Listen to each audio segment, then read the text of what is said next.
Welcome. I'm Ken Moss, the Harriet and Ulrich E. Meyer Professor of Jewish History and the Director of the Joyce Z. and Jacob Greenberg Center for Jewish Studies here at the University of Chicago. Today we present the third in a series of lectures organized by the Greenberg Center with the co-sponsorship of the Center for Middle Eastern Studies, bearing on the October 7th Hamas massacre, the now paused Gaza war, the histories embedded in the current crisis, and the ramifications and implications of the unfolding events for Jews and Palestinians in and beyond the region, and for Israel's polity and society. And again, as with our previous events, this one is co-sponsored by the Center for Middle Eastern Studies, and I thank the center and its director, Dr. Ali Reza Dustar, for their support.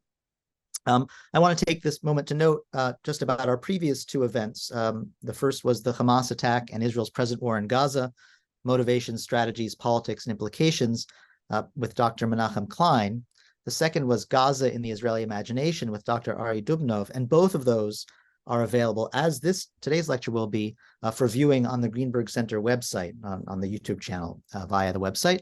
I also want to note, looking ahead and in light of the tragic likelihood that very few things will be resolved anytime soon, that we already have our fourth event scheduled for the beginning of winter quarter, and that will be with the eminent Israeli sociologist Eva Iluz, speaking on Israeli society since October 7th, and that will be on January 17th. So please keep an eye out for that. I turn now to our third event and our indispensable speaker for today. On behalf of the Greenberg Center for Jewish Studies and the Center for Middle Eastern Studies, I welcome you to today's event, Israel-Palestine War and Democracy, a lecture and conversation with Dr. Dahlia Scheindlin. I suspect that for many of you in the audience, Dr. Scheindlin really doesn't need an introduction, but nonetheless, a political scientist trained at Tel Aviv University and now a policy fellow at the Century Foundation. She's an acclaimed and indispensable analyst of Israeli politics, Israeli public opinion, the state of human rights and civil rights in Israel and Palestine, and the recent history and future of the Israeli-Palestinian conflict. Many of you will be familiar with her work as an incisive analyst for the Serious Press, both in Israel and internationally. She's in particular a regular columnist at Haaretz, in the English language Haaretz, and a foreign affairs analyst on the BBC television program Context. She's also the author of equally essential scholarly work, including the most penetrating work I know, written early on in the current government's incarnation, on the character and ideology of the Netanyahu government or governments. And then just a few months ago, saw the publication of, in the same vein, but with a much longer historical sweep, of this work, The Crooked Timber of Democracy in Israel, a uniquely learned analytical chronicle of Israeli political institutions, contestations, and impasses. And I note that that Dr. Scheindlin has shared a publisher's discount flyer with us, and Mike Phillips, who's handling the technical dimensions of this, will share that in the chat. So please take advantage of that. In all her work, Dr. Scheindlin combines careful institutional analysis with deeply sociologically informed understanding and inquiry. And it was for that reason that when we at the Greenberg Center began to think about who we needed to bring to help us make some kind of sense of this incomparably grave present moment, it was for that reason that Dr. Scheindlin was one of the people who immediately leaped to mind, and I'm so glad that she has joined us today. It remains to note that the scope of her expertise extends as well to comparative conflict analysis, the Balkans and Eastern Europe, post-conflict societies and transitional democracies in general, that she's among the founders of 972 magazine. She's co-hosts several podcasts, including the Tel Aviv Review of Books and Election Overdose, and that she lives in Tel Aviv, from where she speaks to us today. Dr. Scheindlin, thank you so much, and I turn it over to you. Thank you so much, and that's a very kind introduction. I'm still a little bit getting used to people relating to my book so generously, because it's fairly new. I should point out that I've been writing about the issues of Israel's political and specifically the democratic crisis, not only from early on in this Netanyahu's government, but for numerous years of Netanyahu's governments. And I would say in various forms, I was tracking and writing about what I saw as an alarming set of values expressed in policies that involved targeting the Israeli judiciary, and particularly the Supreme Court, going back about a decade. And I say that kind of as a prelude, to what we're going to talk about today. Also, with relation to the book, I should say that the idea for this book, which was envisioned as a kind of biography of the history of democracy in Israel over the course of the country's lifetime, or telling the whole story, or as I put it to myself, the whole Megillah of democracy in Israel, going from the pre-state era to the present. The idea for that book came into my mind in the summer of 2021. And the book was mostly finished, at least the first draft was finished by about December 2022. So before the current government was established and before we knew there was going to be a crisis in the manifestation that we saw over the course of 2023. All to say that the sources of that particular problem that we're dealing with, which is not quite only part, or let's say only partly the focus of this talk, goes way back, right? The roots of those issues go way back, not only to a decade ago, not only to the beginning of Netanyahu's governments, but to the beginning of statehood and even before statehood. So that's just by way of background. But what I'm going to be talking about more today is topical, more current. We're going to talk about the war and Israel and Palestine, who these countries are in light of what's going on now and who they are with each other. What's the relationship in the Israeli-Palestinian conflict that's brought us to this point. I'm going to try to go through this in the sense of past, present, and future. How did we get to this point? Both society separately, although certainly this is much more an analysis of Israeli politics and history and society. Where are we now in terms of how I see the current moment with relation to the status of this war, where each side stands and how each side sees it, and what can we envision for the future, which is a cagey way of saying, I don't know what's going to happen in the future, but I can either map out some scenarios and try to, argue for what I think are the better scenarios. So let me start by how did we get here in terms of where was the Israeli-Palestinian conflict and how does that tie into domestic politics to create the conditions in which Israel and Palestinians find themselves at war.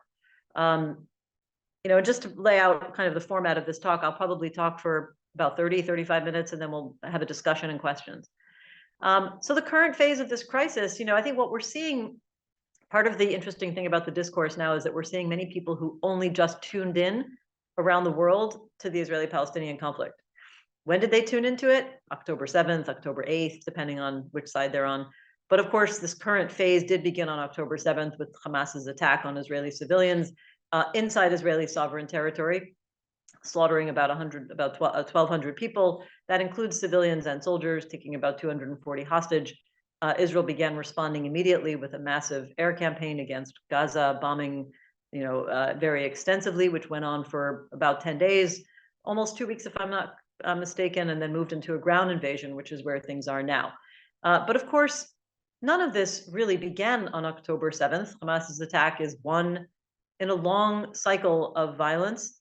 And so my approach, and it does mirror the approach that I took when looking at Israel's political and democratic history, is to step backwards from where we are today. Not all the way back, but what was the most recent thing that we have to look at, and then continue moving backwards until I understand the roots of where we are.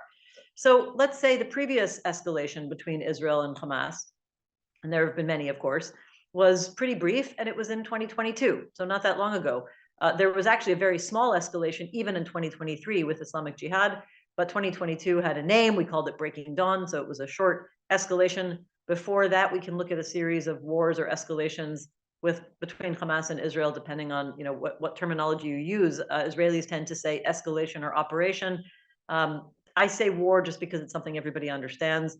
And going backwards from 2022, we have 2021, 2014, 2012, and the first Israel-Hamas war in 2008, or late 2008 to early 2009. In between those cycles of violence, which just covers Israel and Gaza, Israel and Hamas, I should say.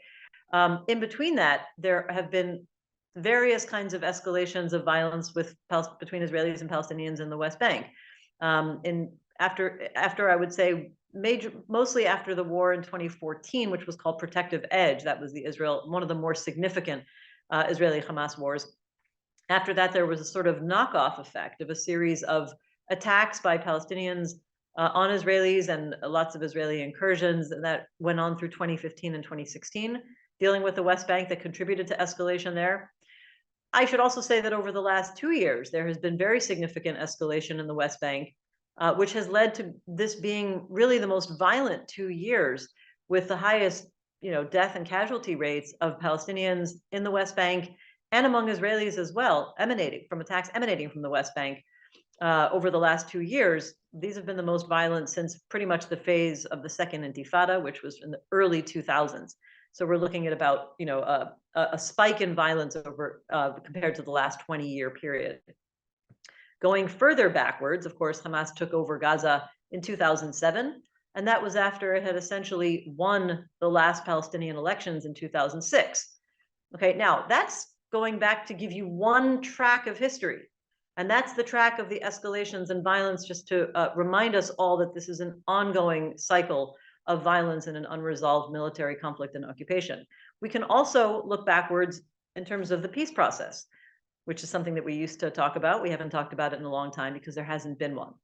There has been no bilateral negotiation between Israelis and Palestinians since 2013 and 14. That was the last time there was an official bilateral negotiation process under American auspices. We called it the Kerry process because it was led by then Secretary of State John Kerry. But the fact is, before that, the last serious process, and I should say that the process that took place in 2013-14, just reminding myself what we thought at the time among Israelis and Palestinians in the region was that it had very little hope. I think most people didn't see it as a serious prospect for reaching a final status agreement. Before that, the last significant peace process was in 2008, 7 and 8. We called that the Annapolis process, partly because some of the talks were held in Annapolis, also under with American sort of sponsorship and or support, I should say, and that was under Prime Minister Ehud Olmert and also Abu Mazen, the current head of the Palestinian Authority. At that time, there was a sense that maybe there was some sort of chance for that process to bear fruit. It was still kind of people were skeptical about the prospects, but they were still there. It wasn't quite the same as 2013-14. So I would say 2007-8 was the last time there was some sort of a peace process that actually some people thought could have led to something like a comprehensive peace agreement, or as we call it today, political resolution to the Israeli-Palestinian conflict. So it's a very long time ago, okay? Before that, the only serious negotiations that actually were closer to reaching a final status, comprehensive political resolution, were in the year 2000, July of 2000. That was the Camp David negotiations that failed between Ehud Barak and Yasser Arafat.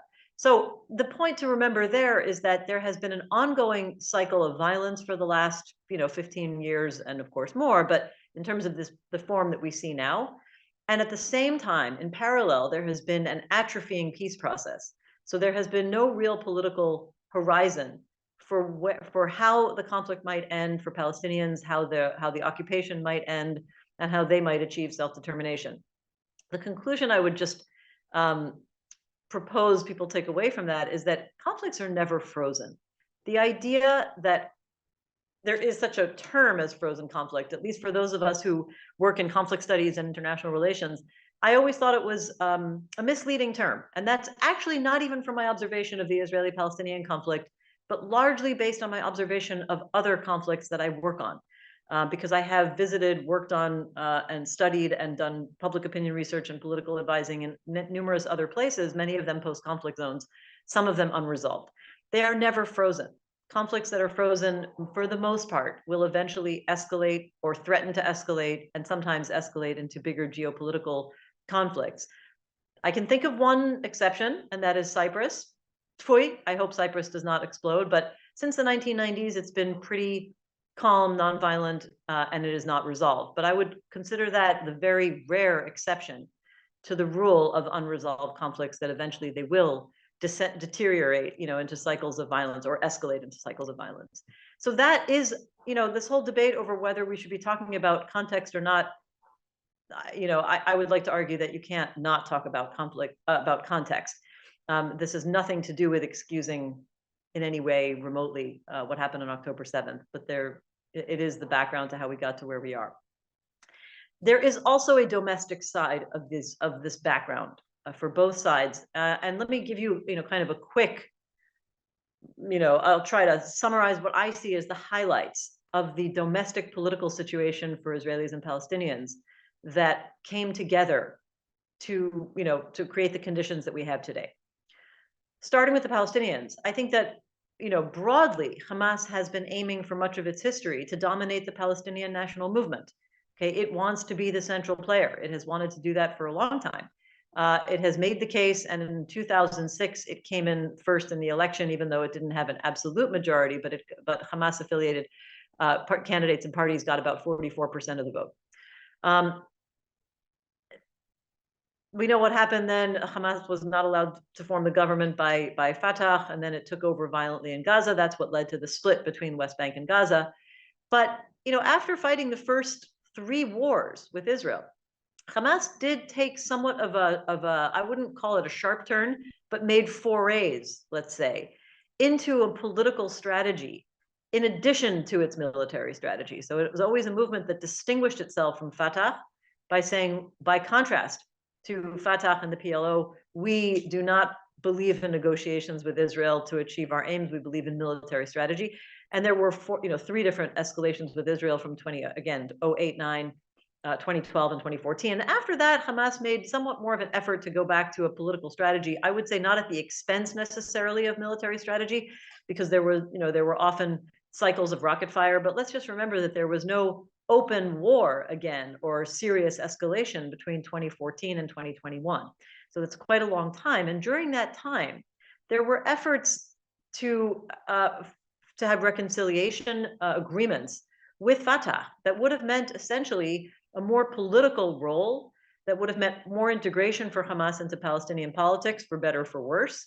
But it also would have meant, especially in the more advanced versions of these reconciliation agreements, that there was a consolidated leadership that involved having Fatah be reinstated as essentially the rulers within Gaza, in terms of as a means of setting the ground, of laying the groundwork for elections. Now, there was actually, by 2017, a fairly detailed plan of that nature, spearheaded by the Egyptians with Israeli approval. Hamas and Fatah both agreed to it. That deal, like all other deals, eventually fell apart. Depends on who you ask, but for the most part, it's understood that Fatah undermined it, although I've had Israelis who are privy to the intelligence who say that Israel did not really want the deal to go through. So it's hard to say exactly who's to blame, but never mind. By 2018, you see Hamas quite consciously reverting to a strategy of violence again, primarily by co-opting what at that time had become popular protests in Gaza, what they called the March of Return. And Hamas very quickly kind of infiltrated or co-opted those protests. And the violent expression we have of that was the fire balloons that were sent over, that were sort of released over Israeli southern regions and set fire to lots of agricultural areas. And so it was kind of, I would say, a sort of symbolic turning point when Hamas seems to have abandoned what it hoped might be a political strategy, although not entirely. Because even as it kind of co-opted those protests and began sending over, destructive material into Israel, let's say, still there was an attempt to plan Palestinian elections that brought us up to early 2021. And Hamas was planning on running in those elections, but then it seems that Fatah didn't really want to take the risk of losing elections because it was, in a very precarious position. By April of that year, when the elections were supposed to have been held, they were instead postponed indefinitely. And I think that, to my mind, is, probably the time when Hamas says, that's it, we're done with this pragmatic image or actual attempts at pragmatic politics. We're completely re-embracing violence. And probably around then is when they start planning for something like a massive attack of the kind we saw on October 7th. The estimates are that they were planning it for about 2 years. And so I think that the timeline lines up pretty well. I would never have expected anything like what happened on October 7th. I don't think anybody in Israel did, including the intelligence services. But I will just point out that in February 2022, I wrote an article where I was trying to question what might be the source or the trigger for the next major escalation, which at the time I considered the chances of such an escalation to be 100%. Okay. And in 2022, in February, I wrote in Haaretz the following: that the most likely trigger for the next major escalation was Hamas in Gaza. And I wrote, Hamas, quote, under pressure from its long-running competition with Fatah, while fending off challenges from Palestinian Islamic Jihad and other factions, and any lingering hopes for success have been thwarted by the lack of elections, that makes violence a natural recourse. This isn't a justification, it was a warning at the time. I certainly am not the only one. I'm not going to pretend I was. And I'm not the only person who's going back over the kinds of warnings that we had thought about analytically long before. All that was to say, I think it was clear that there would be future escalation, again, without having any, without having any understanding that it would lead to something like October 7th. In terms of Israeli politics, okay, this is the Israeli domestic side of the equation of how we got here, the kinds of conditions that we're dealing with in Israel. At the risk of being self-promoting, the book goes very far back and in great depth, looking at how Israeli democracy has been stunted over the years by being in an ongoing state of conflict, war, and occupation. Particularly occupation practices are incompatible with democracy. They don't particularly try to be compatible, nor do they, have pretensions to be democratic. But the fact is, these kinds of conflict, particularly the occupation practices, have been, pretty baked into the Israeli political system and the Israeli state for decades. In fact, I argue that many of these practices predate 1967, if you look through the history. And I think that what we're seeing over the last many decades, at least since I would say the late 80s, early 1990s, is that the Israeli-Palestinian conflict has in a way captured Israeli politics. Why do I say that? Because people make their voting choice based on whether they are ideologically left, right, or center with regards to the Israeli-Palestinian conflict, first of all.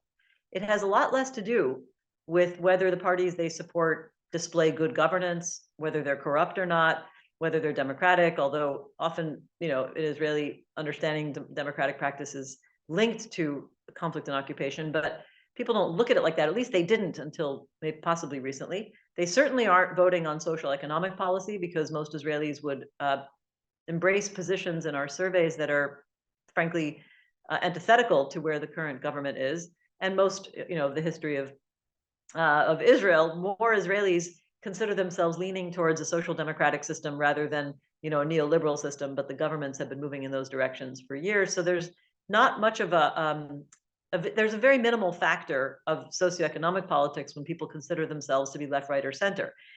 In other words, people ground themselves, first of all, in their positions with relation to the conflict. Secondarily, what kind of, ideology or party or even competent levels of competency they are looking for in their government. I think ultimately, because people in Israel are, majority right-wing, right, in terms of their self-definition, and this is in survey research, everything I say about Israeli society is based either on election results or survey research, which is the heart of my work. We have about roughly 2/3, maybe 65%, 65% to 2/3 of Israeli Jews who consider themselves to be right-wing, which relates primarily to their attitudes towards the conflict. Among the total Israeli adult population, we're talking about roughly 52 to 55%, closer to 55% in recent years. And that means hardline on the conflict. And so that's why Israelis continue voting for right-wing governments, right? We actually have a system in which the party vote outcome is very reflective of people's self-declared ideologies and surveys. And ultimately, Israel now has a government that was very open about its aims to expand settlements, to advance annexation in rather explicit, in fact, I would say more explicit forms than ever before since 1967, when the Israeli government generally didn't want to make completely clear what it intended to do, if it even had a clear vision, other than the brief phases of the peace process. But for the most part, I think this is the government that has been the most explicit about its plans, not just an ideology of wanting to annex the West Bank and prevent any form of comprehensive, peace agreement that would be agreed upon by the Palestinians, completely rejecting the idea of a Palestinian state or a two-state solution. However, the government had other plans. It wanted to have a more religious society, and it wanted to have a society in which it was very clear that Jews are the dominant community over everybody else.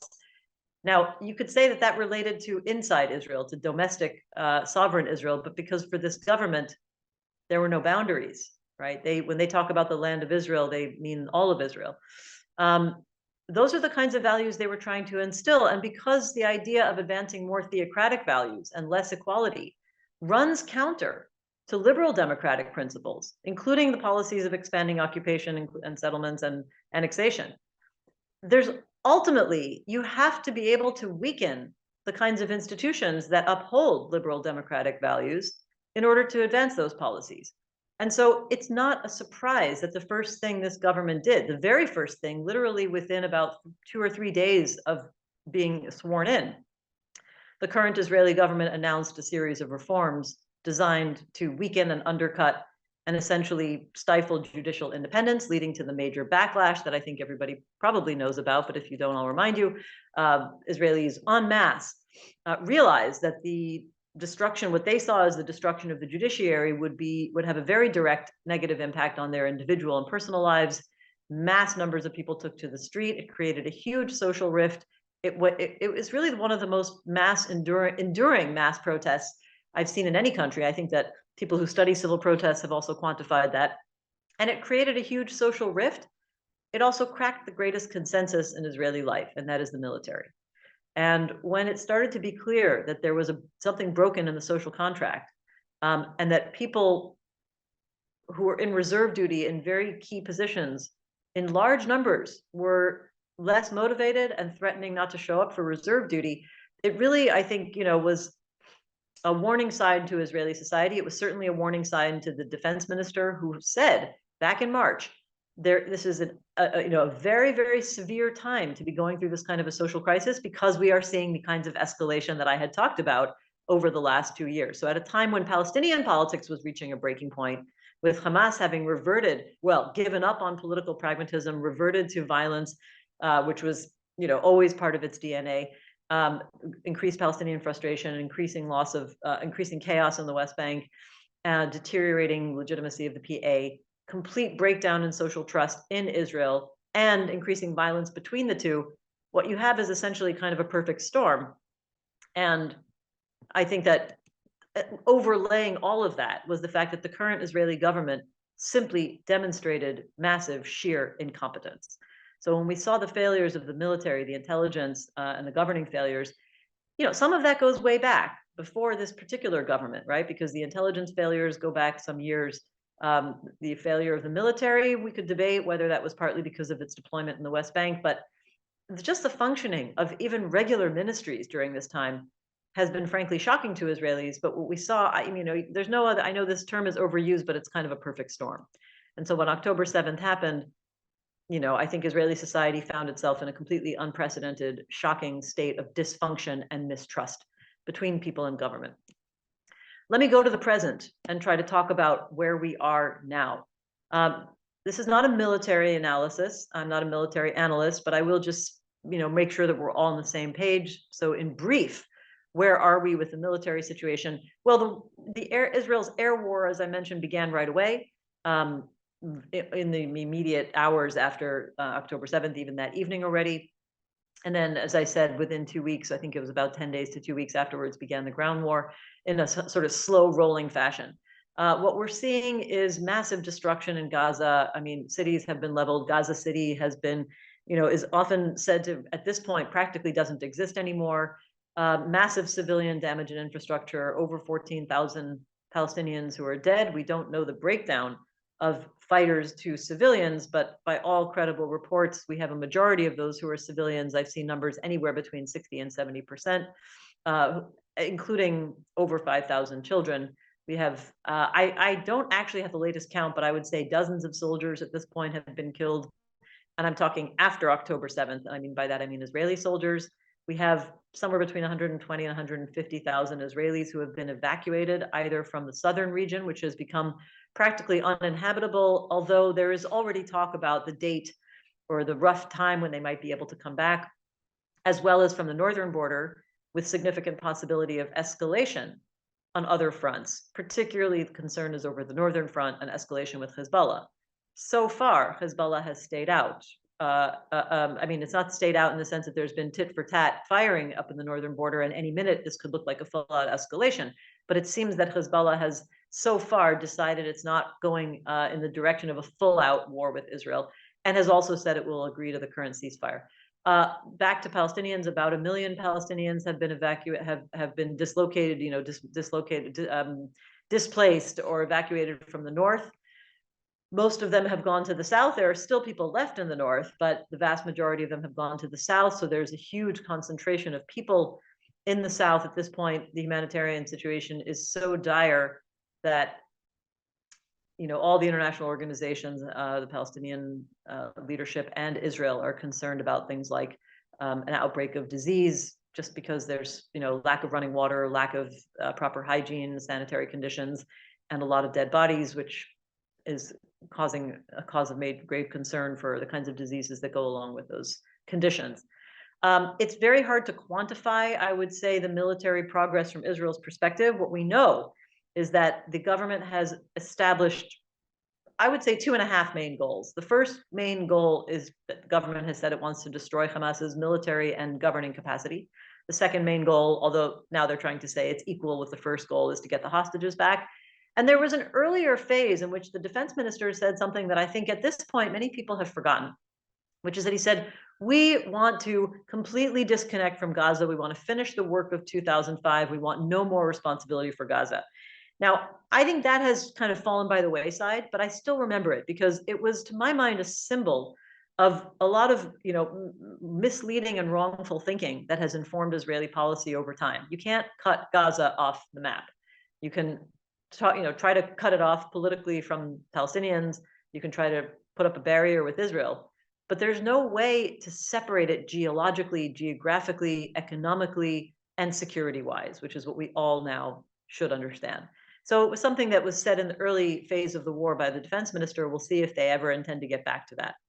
Let me go to the political level of where we are now. And here I'm going to do a deeper dive into Israeli society because it's very difficult to get a clear sense of where Palestinian society is politically. But the first thing that happened, and that happened very consistently after this war began, after October 7th, is that immediately support for the Israeli government plunged. And we know this because, in the first week, I was very cautious. There were 3 surveys published within the first week and a half, and I wrote about it saying we need to be very careful. We don't really know how people think. This is an unprecedented situation. Polling has to be taken with a grain of salt. But at this point, I've counted over 20 surveys that have been published, and they all say the same thing, an enormous plunge for support for the government. It was already down relative to the November elections. The elections were held on November 1st, and the coalition's total number of seats in polling, they had lost their majority quite at the beginning. They have 64 seats out of 120 based on the elections, but the average in polling had gone to as low as 52 at points this year, and it leveled up around 52 to 54 seats, by the last surveys that I had seen in mid to late September before this. At present, the polling is showing the coalition parties right now with about 42 seats. And I saw the latest poll that I've seen, which was taken really in the day after the hostage deal was announced, is down to 41. I actually thought that the current ceasefire, and if I didn't mention it before, I just assumed everybody knew that there is currently, a short ceasefire, which is part of the hostage deal for the release of about up to 50 Israeli civilian hostages, in a quid pro quo for the release of Palestinian prisoners who were being held in Israeli jails. So I thought that deal would give the government maybe its first little boost. It may still. The first poll I've seen after was taken very quickly after the deal was announced, but so far I have no indication of that yet. There are a couple of other indicators for the government's falling support. Likud, the ruling party, the party of Benjamin Netanyahu. Likud got 32 seats out of 120 in the November elections. Currently in polling, it's getting between 17 and 18 seats. So it's losing not quite half its power, but a great deal of its power, maybe 45% of its power. Trust in the government, a tracking question that has been asked by the Israel Democracy Index for over 20 years, is down to 18% of the population who trusts the current Israeli government. And Netanyahu's personal ratings are down to the lowest I remember him getting at any time in the last 15 years. He was running very regularly at about low 40% rating for most of his recent history, which is frankly enviable for an incumbent who's been in power for that long. And now he's polling at about 25% who say that he is the most suitable to be prime minister when you compare him to the main opposition challenger at present, which is Benny Gantz. He's not the head of the formal head of the opposition, but he is. But Benny Gantz was an opposition leader who has since joined the Israeli government as part of an emergency coalition for managing the war, and he is one of the heads of the emergency war cabinet.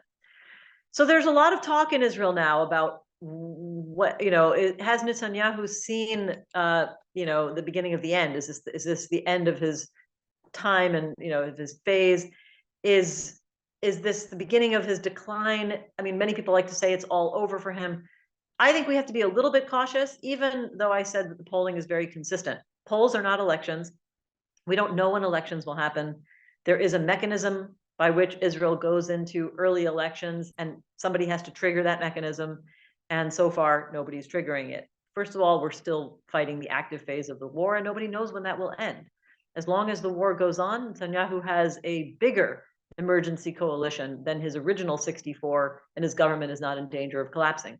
Once the war is over, and if that war coalition breaks up as it's supposed to, we don't really know, then he will still have 64, which is a majority. So it's, there are a lot of things that have to fall into place or change course for the government to fall and go into elections. I do think that the way I would sum it up is this: the anger at Netanyahu runs very deep. The anger at his government runs very deep. We see that in polls, the fact that the coalition is losing about a third of its support, those numbers are not going to parties of the further right. They could have said, we're angry at Netanyahu for not being tough enough with Hamas all these years, and so we're going to support the Religious Zionism Party or the Jewish Power Party, which are the far ultra-nationalist, even supremacist parties within the coalition. It's not happening. Those parties are losing support, and by every single poll, all the people who are leaving the coalition in surveys are going to the party of Benny Gantz, which Israelis view as a pragmatic right-wing party, maybe right-centrist even. And much less ideological and more professional, and headed by a former chief of staff. So that is where things are now. For the most part, I do expect people to take out their anger at Netanyahu and his government in the next election. Let's say if they're held, anytime in the next year or 2 years. But I do expect Israelis to continue moving to the right, even if it's not to the extreme right. And the reason why I say that is because that tends to be what happens after other phases of extreme violence, particularly when it involves violence against Israeli civilians. That's what we saw after the Second Intifada over the course of a decade, although actually very quickly, we saw people abandoning their self-identification as left, moving to the center, and then over time, moving from the center to the right. So I wouldn't be surprised if at the bigger ideological level, that's where Israelis go with this. I can talk about Palestinian public opinion too, but again, it's much more complex because there's very little data.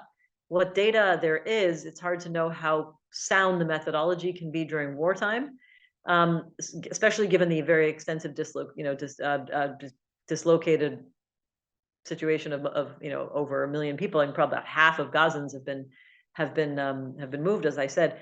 And so this makes it hard to do sampling. However, there have been a couple of polls. I did write an analysis of that, and with all due qualifications, I have some analysis of it.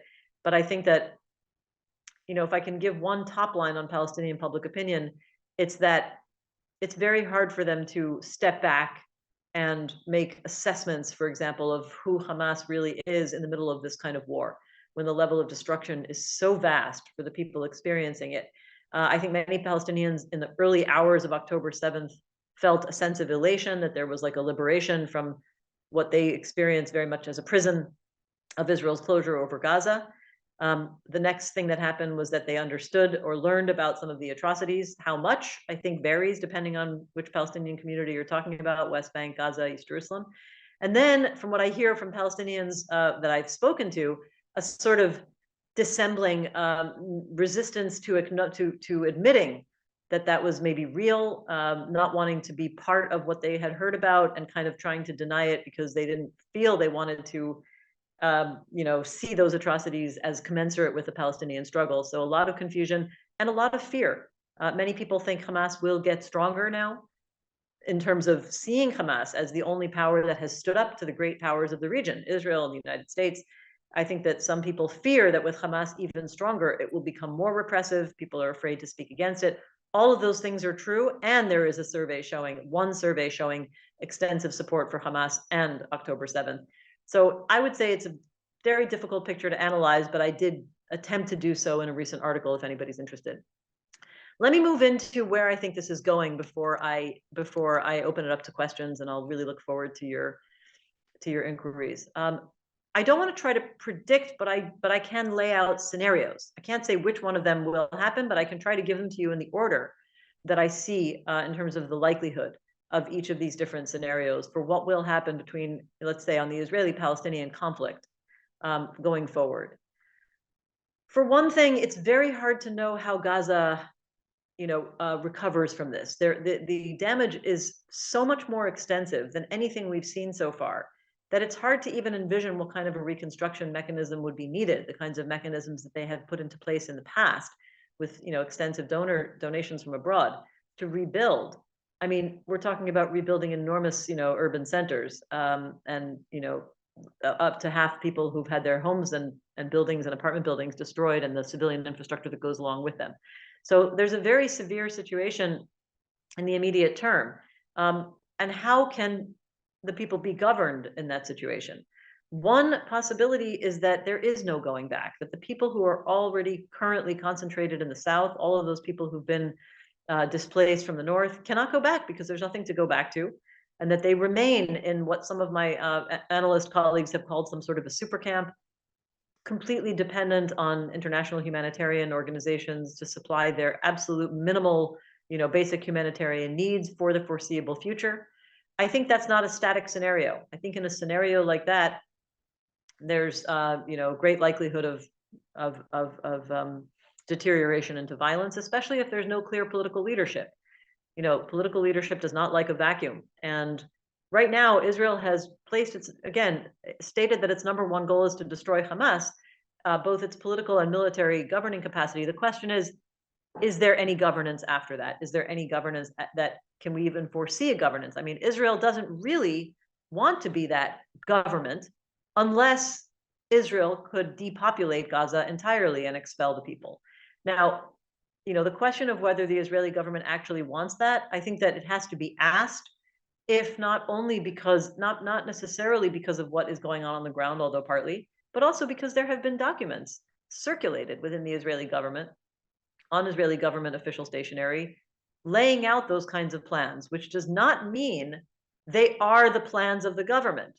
But as long as these kinds of plans are going around that sound very extreme, yet are still coming from within the Israeli government, that's the government that has power. And other than the Israeli judiciary, in between elections, there aren't very many, if any, institutional constraints on the Israeli government. So those things do have to be taken into account, but I still think it's a very unlikely scenario. There are, the idea of total expulsion is a grave violation of human rights, of course, international law and morality. And I think that all of those things will come to bear. In terms of the idea that the Palestinian Authority would be reintroduced into Gaza, which is something that the American government has talked about supportively, the Israeli government has said no, yes, yes, no. Currently, Netanyahu has come up with a phrase that implies that he will not accept such a thing, based on, says that Hamas will be destroyed and there will be no power able to govern Gaza that, teaches hatred of Israel and provides funding for people to commit attacks, which is kind of his code for referring to the Palestinian Authority. That is what he believes about the Palestinian Authority and has been telling the Israeli public. So it's a kind of euphemism for saying he doesn't accept the Palestinian Authority would be in control there. And the only other powers are fighting factions. Remember, Hamas is not the only actor in Gaza. There's Palestinian Islamic Jihad. There are other militias that are armed. And so if this descends into a kind of leaderless or competition among various factions vying for leadership, that is what I call the Mogadishu scenario, recalling the situation of failed states. The only other scenario that I think that we can imagine, even though it is still imaginary at this point, is some sort of international intervention.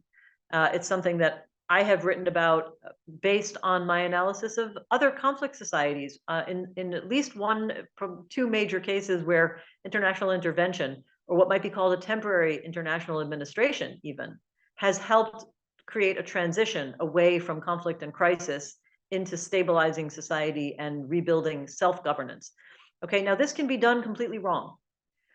If there is an expectation that the international community or particular countries will come in as an extension of the Israeli occupation with no political pathway towards Palestinian self-governance, or simply an international intervention that is all about humanitarian, basic humanitarian minimum needs without establishing, again, a pathway towards Palestinian governance, then I think it will turn out to be a disaster, not unlike some of the first scenarios that I talked about.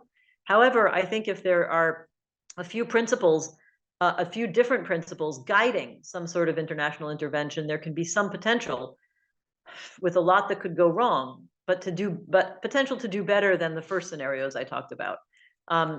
First, I think that if there's an international mission which is geared primarily towards helping to build and empower local governance, not as a permanent, the international community is going to come in and build your state, which we all learned about over the last 20 years, how futile that is.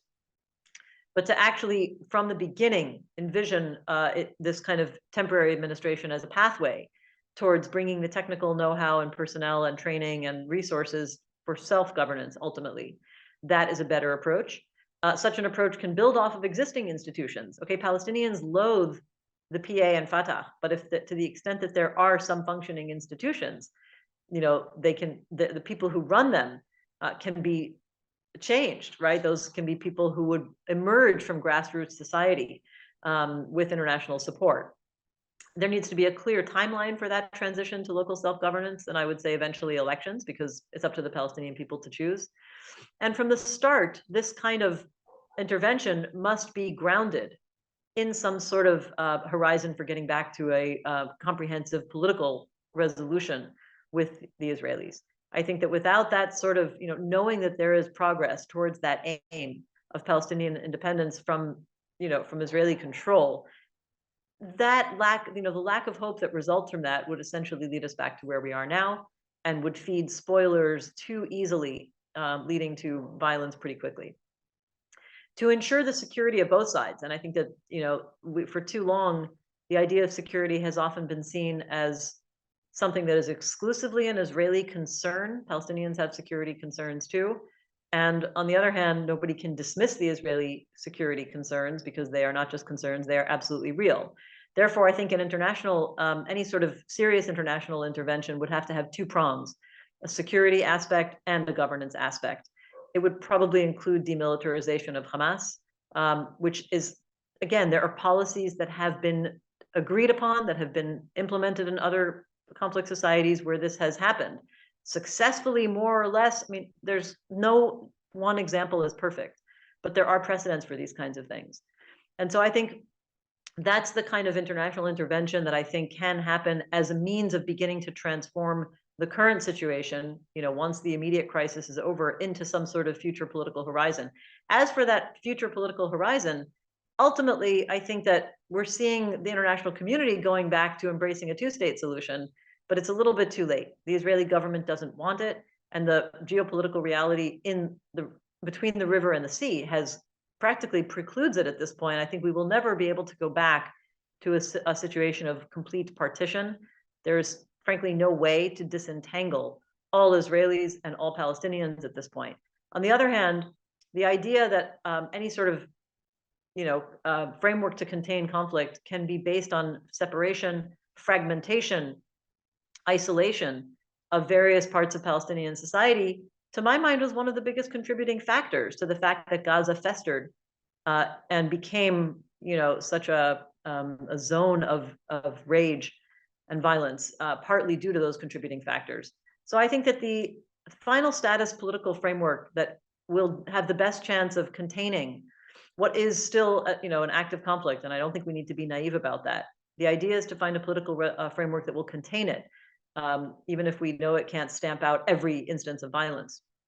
That kind of framework needs to be based on shared responsibility, shared mechanisms for joint needs that both sides will invariably have because they share such a small space, whether those are, climate and water resource management, environmental policy, but also economic policy, the fact that these two sides are essentially mutually independent, and the fact that they do better on security when they are coordinating security. All we have to do to know that is to look at what's been going on in the West Bank.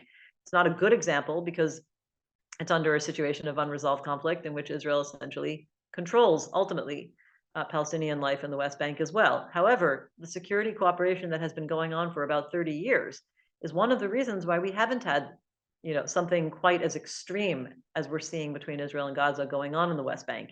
If those kinds of mechanisms can be applied to a situation where you actually do have, two peoples with self-determination, with actual independence, there will be a lot more motivation from the Palestinian perspective to have that kind of security cooperation. Right now, they simply resent it because it enables the ongoing, conflict and lack of horizon.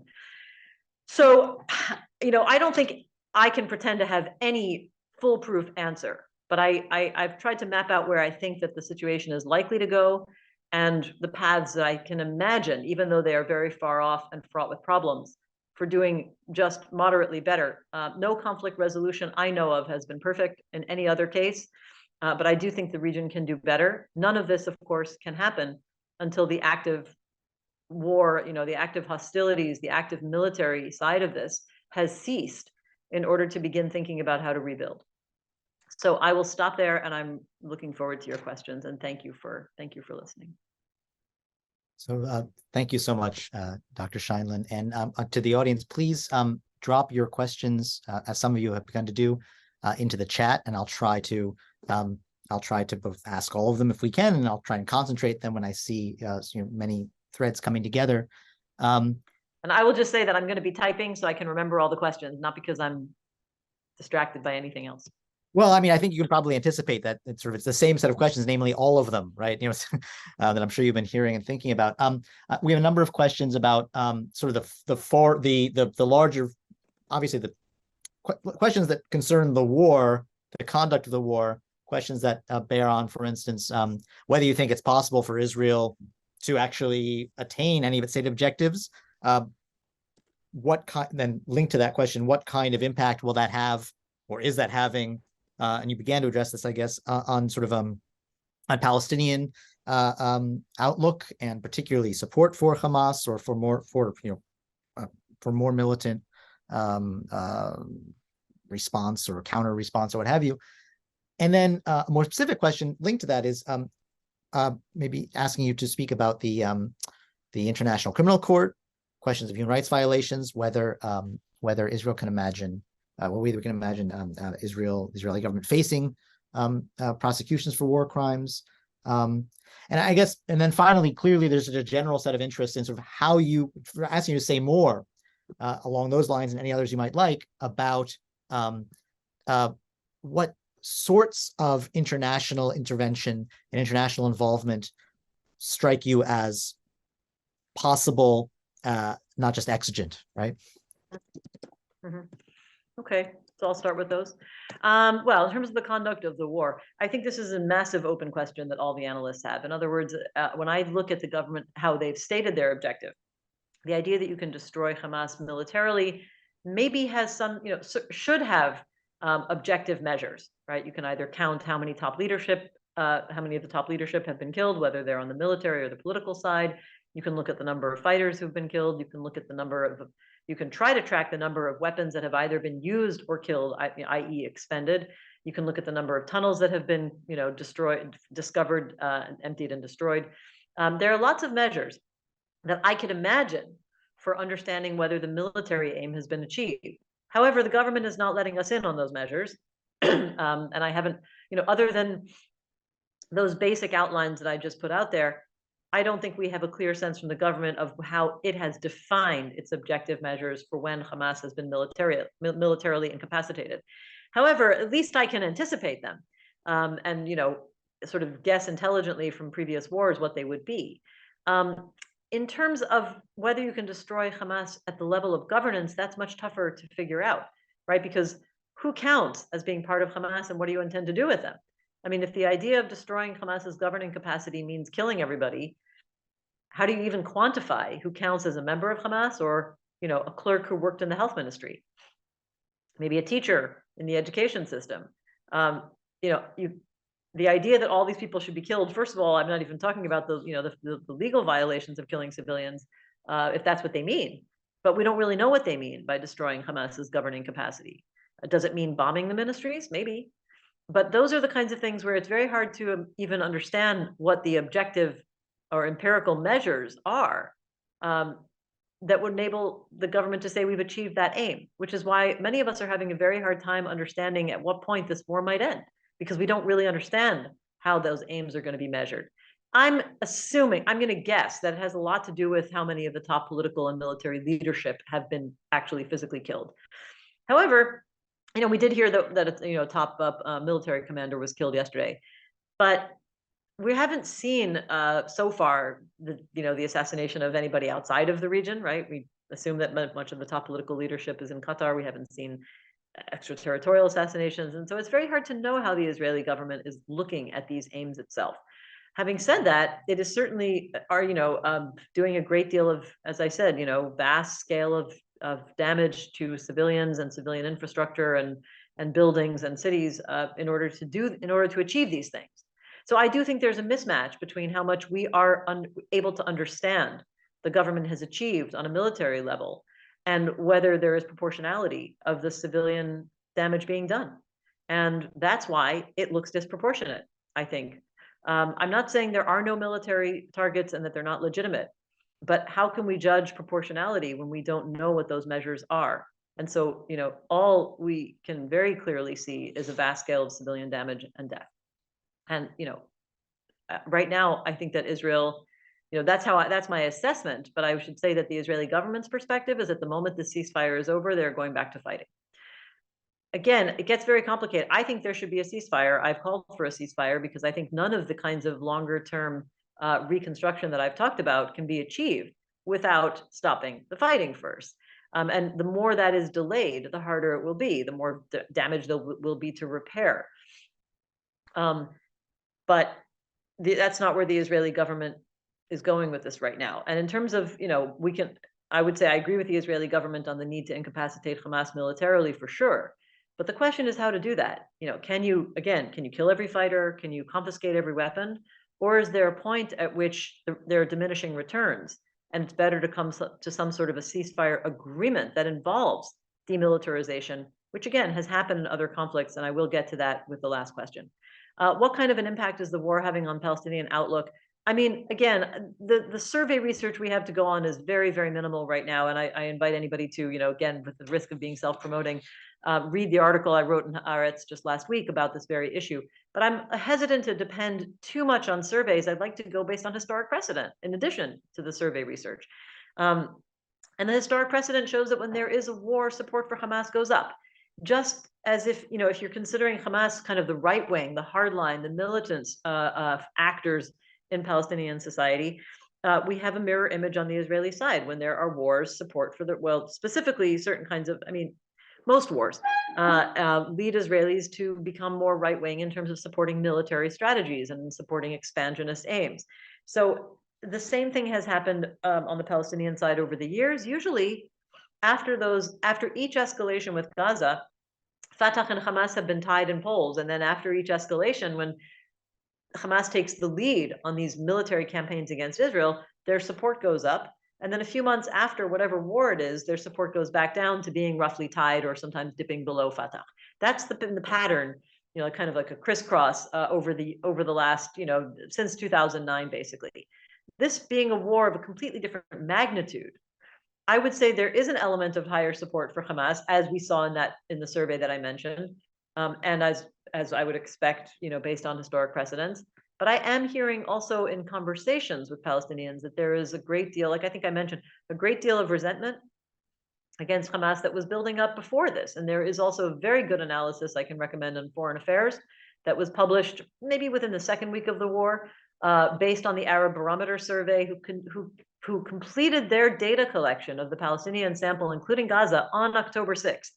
So it just happened that they finished the survey before the war, but the detailed analysis of how poorly Hamas was doing came out after the war began, with, again, I think about 2 weeks later. And it's worth reading because it gives you a sense of, well, put it this way, it reinforces what I'm hearing in private conversations. which is that Gazans were getting very frustrated with Hamas, very angry because they hadn't seen any improvement to their lives, hadn't seen any, great successes of what Hamas was able to do, and no particular political horizon, and they were living under closure. Of course, they blame Israel first, but they also were blaming Hamas. And I am hearing anecdotally that might also be part of the sentiment, in addition to this outward-facing rally round the flag effect that seems to be supporting Hamas. I can also say in the long term, I think the Israeli security agencies have also said this for years, that people who are very, very physically, affected by the war, who become refugees, who lose family members, whose houses are destroyed, they don't exactly grow up with peaceful attitudes in the future. You always hear cases, and I know many of these people because these are my communities, who have decided that they renounce violence no matter what. But it is a very common path for people who grew up in a situation like that to embrace violence themselves when they grow up. And that has to be taken into account. In terms of the ICC, remember, Israel's not a party to the Rome Statute. Israel hasn't ratified the ICC, or it agreed in the beginning to accept it, but never ratified it at home, which is kind of what the US did as well, by the way. So that doesn't mean the Palestinians can't open investigation. In fact, they already have open investigations with the ICC, which the ICC has in turn said that it can have the authority to do, but the question is what that means for Israel. I should also point out that, if you go to international courts to prosecute the kinds of claims of war crimes and human rights violations, international humanitarian law violations, I would think that there are a number that Israel can very clearly be accused of and probably found guilty of. And they will also very much, be, I would, in a way, how shall I say this, accompanied by parallel claims against Hamas well before October 7th, right? For firing rockets, for example, indiscriminately into civilian areas, which is a war crime. Violates the principle of indiscriminate targeting of civilians. Never mind even what happened on October 7th, which is not only, which violates, everything from war crimes to crimes against humanity and, all the atrocities we know about. So all of those things are out there. And I think that, I'm not going to be the judge on an international tribunal that doesn't yet exist, but I'm trying to think if I have an intelligent way of summarizing this. I think that there should be some legal process. I think that international courts often get mired in local politics. It's what we've seen in the Balkans for anybody who follows the Criminal Tribunal for Yugoslavia. And, the question is, how can they function in a way that actually contributes to something constructive in the future, considering that there are such grave violations now on both sides, even if the political imbalance and the political context is asymmetrical, the level of violence that has been committed, both in quantity and in quality, will lead to severe and very credible accusations against both sides in this particular situation. In terms of what kinds of international interventions seem possible, let me go to the example that is most accessible to me. And the reason why it's accessible to me is because I've done a lot of work there, and that's Kosovo. And in Kosovo, what you had was, again, lots of things that are different and can't be easily compared. I always say there's no copy-paste when you're looking at comparison of different conflict situations, especially not here, but there are elements that are overlapping. This was a very violent conflict run by a state on the one hand, Serbia, against a non-state actor in the form of the Kosovo Liberation Army, which was called the KLA, and the Serbs considered them terrorists because they had spent last couple of years, I would say, before the NATO intervention, attacking mostly military positions of Serbs or positions of or representatives of Serbian administration rather than just civilians, and not very many civilians to begin with. They really were more of a guerrilla force in that sense of attacking, again, mostly military or administrative positions. But never mind, the Serbs considered them absolutely to be a terrorist group, and they became more violent over time when strategies of nonviolence in Kosovo failed. Okay, so let this be a lesson to everybody who thinks about what kinds of liberation struggles are actually rewarded, because the Kosovo Albanians fought for years to have an independent state, to break free of what they considered oppressive and in many ways military occupation in the later stages of Yugoslavia/Serbian rule. Their nonviolent struggle went on for years and got them nowhere.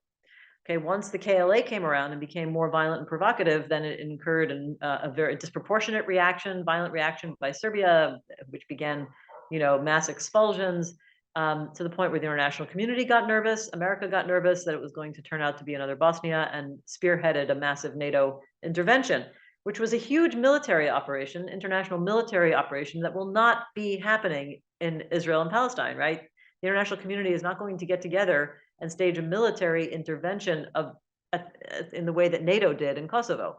However, what I've been looking at is the mechanism by which that war ended. It ended with a UN Security Council resolution. And the UN Security Council resolution said that Serbia must withdraw its forces from Kosovo. And at the same time, the KLA must disarm. And at the same time, Serbia still can coordinate with the international community to have its military forces re-enter for specific topical issues or particular issues that need to be addressed. And above all of that, that the international community recognized that it could not reach a political resolution of the conflict at that stage. So all of these are overlapping. We have a situation where the political conflict cannot be resolved right now. And yet you have the UN Security Council resolution that mandated the withdrawal of Serbian forces while acknowledging that they may need to come back in coordination with the international community for very specific reasons, even as they could not resolve the political situation, and that the group that Serbia considered to be a terrorist group must disarm. And then you had a NATO presence that was supposed to guarantee security in coordination with all the other bodies. That's KFOR, it was called the Kosovo Force. Alongside that, the same Security Council resolution built a very elaborate form of international intervention for governance, which was intended from the start to build the institutions that were envisioned as local governance eventually. They started out largely staffed by the international community, a range of countries. And in this case, you would certainly need not only Western countries, but Middle Eastern countries, possibly Turkey as well, in order to help bring in kind of comprehensive, multi-pronged support for rule of law, for establishing police forces, for reintegrating those fighting forces who needed to be reintegrated into this new society because they couldn't all be killed by Serbia, establishing new representative and accountable government, and over time, within about 4 or 5 years, essentially transferring that through technical know-how and support and funding to local governance, to local staff.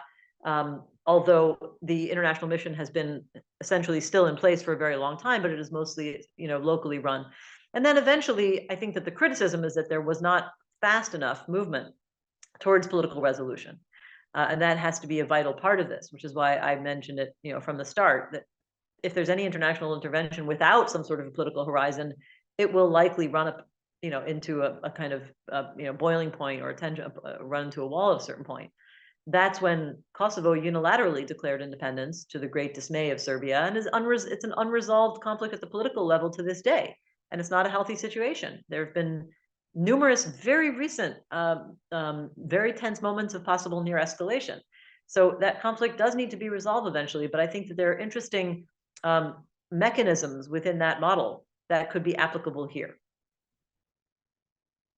So there are more questions on the international front, but there are a bunch that have come together around, I suppose, what you would call the inside. Although, of course, figuring out what the inside and the outside of Israeli state and society is something that's been very intentionally blurred. It's hard when you don't have borders. Yeah, right. My colleague Naamar Rokem asks, can you say more about the effect of the war on the ongoing crisis of democracy in Israel? Has the war situation put the plans to incapacitate the judiciary on hold?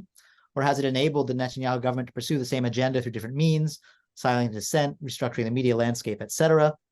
And she adds to that informational question in both senses of the word. Also, are Israelis aware of what's happening in Gaza, and how much space is there for debate about military action right now? I could take it, she means within the Israeli sort of media sphere, communication sphere. Yeah. These are very interesting and sort of related questions, obviously.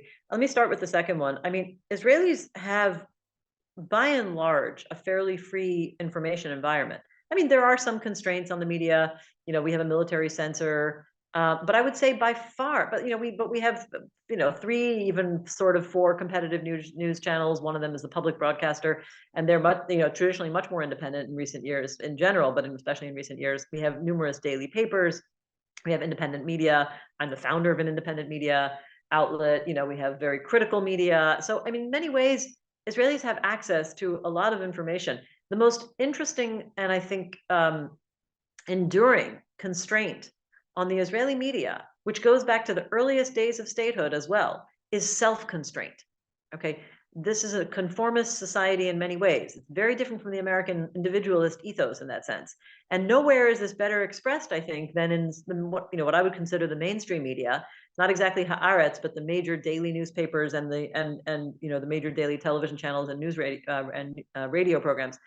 There is very much, of course, a social rally around the flag effect. But in those mainstream media, you're going to find very, very much a self-reinforcing narrative that makes it hard for people to break out of that, even though they have the space to do it. So in terms of what we see about Gaza, it's tricky. I think that with the information available to Israelis, everybody could know everything about what's going on in Gaza. But again, there's a kind of self-reinforcing axiomatic view that Al Jazeera is only lies. Now, I'm not going to pretend Al Jazeera doesn't have bias. Of course it has bias. Like every station has bias. And, in Israel, we just don't like the bias of Al Jazeera. But if you watch Al Jazeera all day for 24 hours, you would be seeing a very different picture than you'll ever get on Israeli news. For one thing, they have journalists and camera people inside Gaza. So you can really physically see a lot of the stuff. Israelis have that access. Many people speak Arabic. There's Al Jazeera English. It's in the cable packages. All of this stuff is available if people want to see it. If they stick only to the Hebrew language news, it's not that it doesn't exist.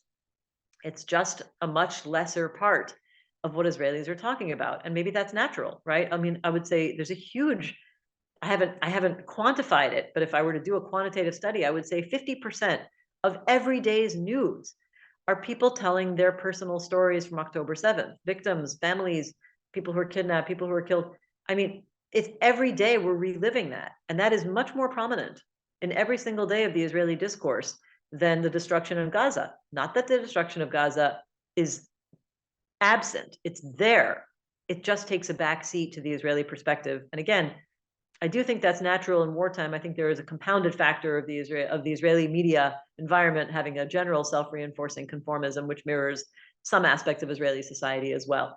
In terms of whether there's space to debate military policy, yes, I would say what little is left of Israelis who consider themselves to be left-wing have been regrouping over the course of the last almost 2 months now to try to think about how to make a case for, well, not in the beginning, but I would say within the first few weeks, let's say 3 to 4 weeks in, more activists and communities in the Israeli left began calling for a ceasefire and starting to agree over it, although it was not a consensus in the beginning, due to the general sense that people didn't know of any other way to react other than a military response. And so slowly over time, especially as the damage in Gaza has gotten so much worse, you hear that voice, you hear it coming out in different ways, in different forms. But remember, this goes to the question about civil society and the judicial overhaul. Right, wartime is never good for democracy anywhere, right? Because there's a crackdown on dissent, whether it's officially or informally. And right away, the government announced a state of emergency. The police chief said that he was not going to tolerate demonstrations against the war and solidarity with Gaza. And the police very quickly began breaking up such demonstrations among Arab citizens of Israel, among Palestinian citizens in Israel. So that became a factor of intimidation. It wasn't clear whether it was an actual legal directive or just a serious policy, yes or no. Not until there were court challenges to the police decisions did the police finally say, no, we will review each permit application for a demonstration to see if we allow it or not. But never, in general, they've been denying permits for Arab citizens in Israel to demonstrate against the war and solidarity with Gaza, while having allowed one for the first time just about 2 weeks ago in Tel Aviv, a demonstration calling for a ceasefire. In terms of what this means, so I've gone through sort of the media and civil society environment there. I should say that there has been extra governmental pressure, non-governmental pressure on donors to stop funding going to left-wing and human rights organizations that are, these are NGOs that are very closely coordinated with the government. So all of those things are happening since October 7th. The question about the judicial reform is complicated because the actual initial plans of the government were put on hold. It was basically the condition for the opposition party of Benny Gantz, National Unity Party, to join the war cabinet was that the reforms as they were originally proposed just be suspended. So in some ways, ironically, it looked like that could have been good for preserving the Israeli judiciary. But what's actually happened in practice is that the government has been racing ahead, passing temporary emergency legislation that essentially chips away at civil and human rights in Israel, for example, due process rights, without even needing Knesset oversight because we're in a state of emergency. And so all of those things are ongoing. They affect things like due process. They affect the question about whether there can be freedom of expression. And yes, there have been attempts to constrain the media environment, particularly targeted towards Al Jazeera. And the Israeli government has long since known how to develop bills or policies that don't explicitly say who they're targeting, but are tailored in a way to target certain organizations very clearly. So all of this is happening under the cover of war. And I have to say that most of Israeli society is not too concerned about it because they're too busy mourning, demanding the government move ahead to advance prisoner release, the hostage release deal. And so these kinds of things are much more consuming to Israeli society. I would say there is a small cadre of people who are tracking those kinds of things, but it's very hard to keep track of if you're not really looking at a bunch of different sources. And I don't just mean media sources. You have to kind of, watch Knesset debates and read the national legislation database to know about some of these things, which are not even getting widely covered. So all of those things are definitely going on under wartime. And as a result, I imagine that when the war is over, some of them will have to be reversed if Israel is to recommit to democratic progress. And then whether the actual judicial reforms as they were initially envisioned will really depend on what kind of coalition is left over.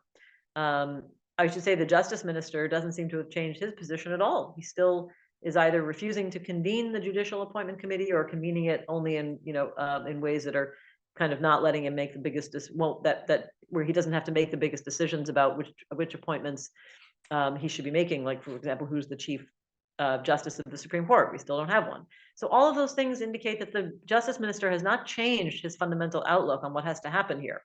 And so I imagine if there's a scenario in which the government, the war coalition breaks apart after the active phase of the war, and we're left with the original 64-seat coalition of Netanyahu and the far right extremist parties, and they do not vote themselves out in a vote of no confidence. You can't find 5 defectors to support a no confidence vote. They could very well continue with the judicial reform afterwards. It seems far off right now, but honestly, it's very hard to see past the next few weeks and where we might reach an end to the war. So there's a variety of questions that I think are really pushing us finally in a more sociological direction, and they range. So one person asks, what is the possibility of one democratic state for all? That doesn't have to be taken as a sociological question, but I take it that one of the questions embedded in that is trying to imagine why various swaths of this interpenetrated and trying sort of two societies are going to think about each other. Another question asks, really, I suppose the inverse of that, or maybe is to think about whether religion or religious nationalism is the most fundamental sort of potential or actual spoiler, both thinking about West Bank Jewish settlers sort of driving the car of more and more direct targeted violence against West Bank Palestinians, particularly, I guess, sort of in the Hebron Hills. And then obviously thinking about Hamas, Islamic Jihad, and other actors that connect their politics to a theology in some way. Yeah.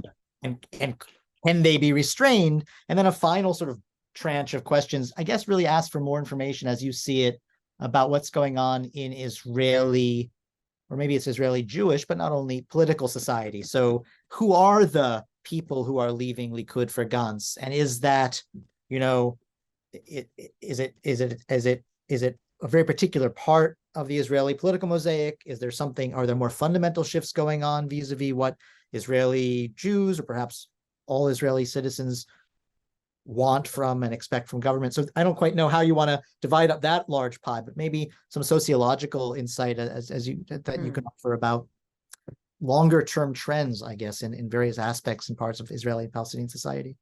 Okay. Okay. Let me see if I can how I can get at these. Let me start with the one state question. I mean, for all of the years that I've been involved, starting when I was an undergrad in the early 90s, so now you know how old I am.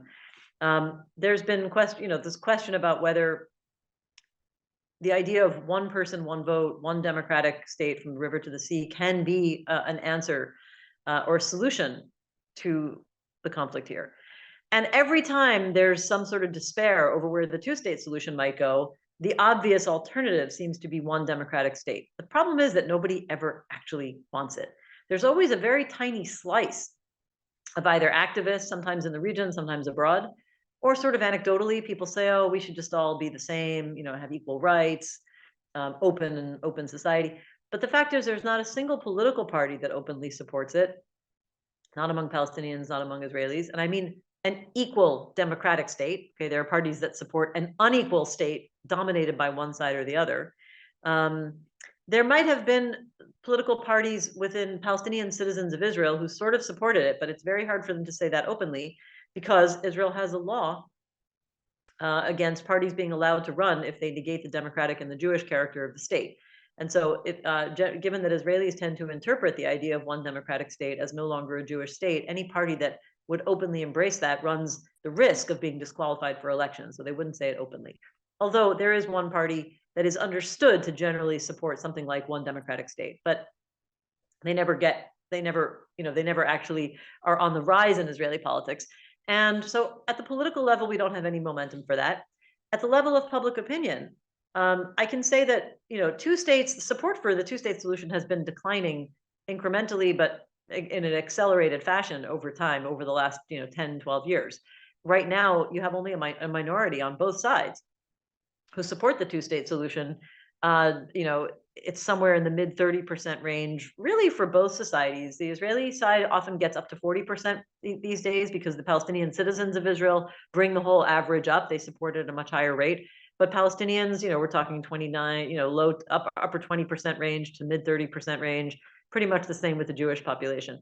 So it's not doing well, but one democratic state does worse. Always, even when there are short phases where you think that there's some sort of incremental rise in public support for one state, one democratic state, it never outranks or outweighs two states in terms of public support. So I don't think we see the answer there. And then in terms of the mechanisms, if I had to look at this as a political scientist, I don't even understand the mechanism by which you could assure both sides that they would have the right kind of representation if they want to have national representation at all. In a joint governing structure. So you have like a parliament, but do you guarantee that there will be representation for the Jewish and the Palestinian nations within that one government? Or do you just let it go to chance where you have two populations of roughly equal size, right? Because there's about 2 million Palestinian citizens in Israel and another roughly 5 million between Gaza and the West Bank, similar to the 7 million roughly Jewish population. So you just leave it to chance and let them all vote for their national representatives. And let's face it, if there is to be one state now, there's only one functioning state in the region. So that would be the state of Israel. And even if you envision it as a democratic state in which every individual is equal, what you're really saying is that Palestinians would be absorbed into the Israeli state. I'm not sure why Palestinians would accept that, seeing as they seem to want their own national identity. So from all of these levels, from the actual political parties and their platforms, to public opinion, to the governing mechanisms, I have a hard time understanding how it could be an alternative, again, for all of those kind of contextual reasons. In terms of religion and the role in the conflict, of course, religion is a major driving force of this conflict. There's no question. It is the demographic factor that is most closely tied to conflict-related attitudes when it comes to my survey research. The only other independent variable that is most closely correlated and causal variable is ideology itself, but that's not a demographic quality. So people's left, right, or center ideology is a very good predictor of where they are with relation to the conflict. But the best demographic predictor is how religious they are in the Jewish population. And in the Palestinian citizen population of Israel, it's not as good a predictor. Among Palestinians, of course, vast majority of Hamas supporters define themselves as very religious, and the majority of Fatah supporters consider themselves to be secular nationalists. So there is a very strong religious kind of demographic, that goes along with a kind of worldview, and of course, religious aims largely spark or trigger or deepen the sources of conflict and violence, from whether it's settlements that are established with the aim of a kind of theological redemption, a messianic view of land redemption, or whether it's Palestinian fears of an Israeli plot to take over Al-Aqsa Mosque, which, by the way, numerous cycles of violence have been touched off by things that happened at Al-Aqsa Mosque. And so, and by the way, that Palestinian survey that I mentioned asked, what do you think is the main reason for the attacks of October 7th? And they gave a long list. It was a closed list, but a long list of responses. And the number one choice was about 35% who said defending Al-Aqsa, or something like preventing Israeli takeover of Al-Aqsa, or something like that. So now it was outweighed by two other combined responses that involve Palestinian liberation and ending the siege on Gaza, which are political aims that have to do with Palestinian liberation. But I think it's still notable that in first place was Al-Aqsa. So of course there's it's impossible to divorce the religious dimension of this conflict. Having said that, I struggle with myself to define or quantify which is the biggest factor: religion, land, national identity, self-determination. All of these things are part of it. And I think that they can't necessarily be completely pulled apart. But let's just say, if you took religion out of the picture entirely as a thought experiment, you would still have Palestinians living under a military occupation and wanting self-determination. And I should also say that the driving force of the Israeli settlement project and its kind of military hold over the West Bank from 1967, in the first 10 years, and don't take my word for it, the best book on this subject has been written by Gershom Gorenberg, called The Accidental Empire, and which basically illustrates to what extent this was actually, in a way, almost a seamless partnership between Israeli secular governments, even the labor government in that first decade, and the settlers, who were not all driven by religious messianism. So, the religious ideological dimension of Israel's expansion of the occupation is not purely the factor driving. It's not the only factor. It has had the backing of the state, its institutions at all levels, pretty much at all times, just in varying levels. And on the Palestinian side too, of course, the earliest stages of the Palestinian liberation movement were essentially secular movements, right? The PLO, the Fatah, the PFLP, if anything, they were maybe influenced by, Pan-Arabism, and to some extent communism. I think the religious Hamas was only created in 1987. Okay, almost 40 years after the establishment of Israel. So all of these things, religion is a factor, but it's not the only factor. In terms of the longer term trends, what kinds of communities are leaving Likud for Gantz? I mean, I think that these are people who are dismayed by the failure of Netanyahu's policies, who were essentially very strong Likud supporters, but felt that he had abandoned serious concerns of governance in order to save his own political fortunes in light of his corruption cases. They started to feel like he was putting himself first beyond the welfare of the state.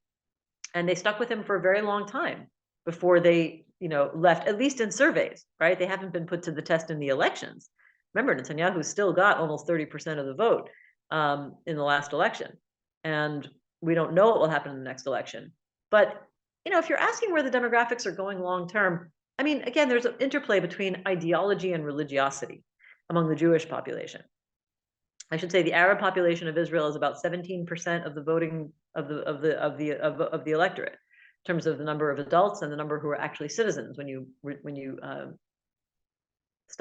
don't include East Jerusalemites who can't vote in national elections, they break down between the various Arab political parties, smattering who vote for the Zionist parties, but there's not as clear of an axis predicting which party they'll vote for, even based on how religious they are. Among the Jewish population, the left, right, center dimension is very, very clear alongside how religious people are. And the religious populations, of course, grow faster than the secular populations simply by natural growth. They have more kids. But the growth of the religious population as a percentage of the Jewish population in total does not keep pace with the birth rate. So there is some level of attrition. And that also can be seen as kind of a natural limit or slowing down of the growth of the right-wing population based on demographics alone. But of course, right-wing ideology is influenced by events and political developments, not only by demography. And so that's where I see in the future that there is a very strong role that this war will play in probably making more people identify with more right-wing policies and simply identities and political parties.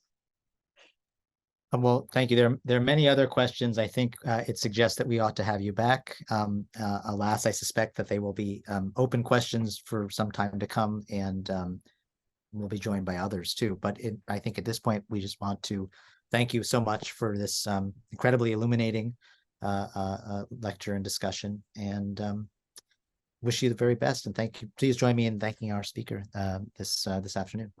Thank you so much for having me and for great questions too.